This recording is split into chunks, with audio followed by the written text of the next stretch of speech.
Bismillahirrahmanirrahim. Ce qui distingue le Coran de toute autre chose, ou la chose qui le distingue le plus de toute autre chose, est qu'il est la parole d'Allah Azza wa Jal.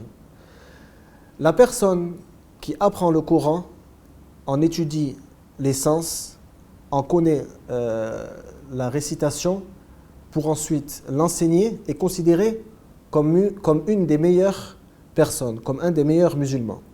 Le messager d'Allah sallallahu alayhi wa sallam a dit khayrukum man ta'allama al-Qur'ana wa 'allamahu, ce qui signifie le meilleur d'entre vous est celui qui apprend le Coran et l'enseigne.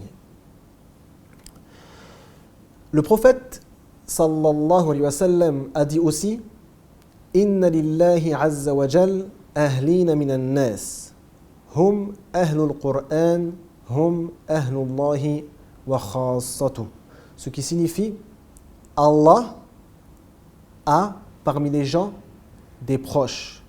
Ils sont les gens du Coran.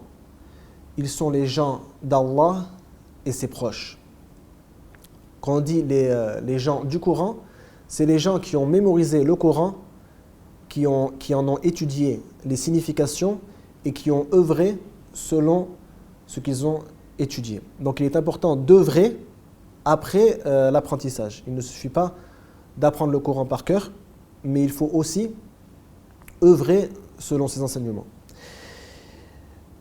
Le messager d'Allah sallallahu alayhi wa sallam a dit aussi yuqal li sahib al-Qur'an iqra warattil wartaqi iqra wartaqi warattil kama kunta turattilu fi ad-dunya fa inna manzilataka fi akhir ayatin turattiluha.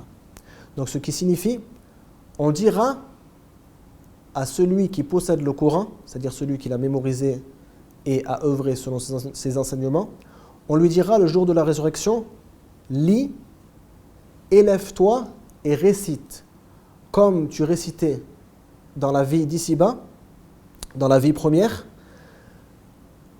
tu t'arrêteras de t'élever au moment du dernier verset que tu réciteras. Donc, selon la façon et selon la quantité de Coran que cette personne lisait dans la dunya, il sera élevé le jour de la résurrection. Et il est rapporté que Abu Umama al-Bahili disait La yu'adhibu Allah qalban wa'a al-Qur'an, ce qui signifie Allah ne châtie pas un cœur qui a mémorisé le Coran.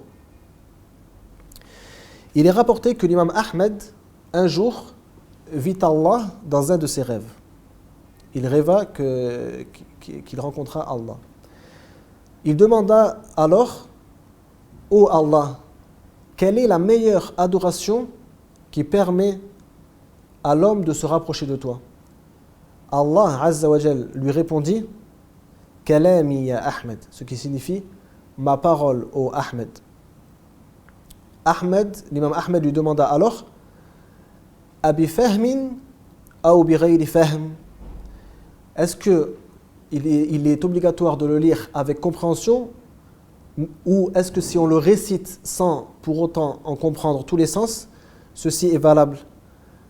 Allah lui a répondu dans son rêve bi fahm ou bi ghayri fahm, donc avec compréhension ou même sans compréhension. C'est-à-dire même la personne qui a du mal à comprendre les versets du Coran parce qu'il n'est pas arabe ou parce qu'il ne connaît pas l'interprétation du Coran, s'il lit juste par adoration pour lire la parole d'Allah, il aura une immense récompense. Bien sûr, ceci est un rêve, on ne prend pas de jugement religieux des rêves, mais c'est un des musulmans les plus pieux, l'imam Ahmed qui l'a vu.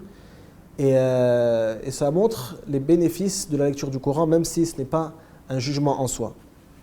Et il est rapporté que Muhammad ibn Ka'b al-Qurazi disait « Lorsque les gens entendront le Coran récité par Allah le jour de la résurrection, ce sera comme s'ils ne l'avaient jamais entendu. » Ceci à cause de la beauté du Coran lorsque l'on l'entendra récité par Allah, et ceci à cause de l'imminence et de ce que ça imposera chez les gens ce jour-là.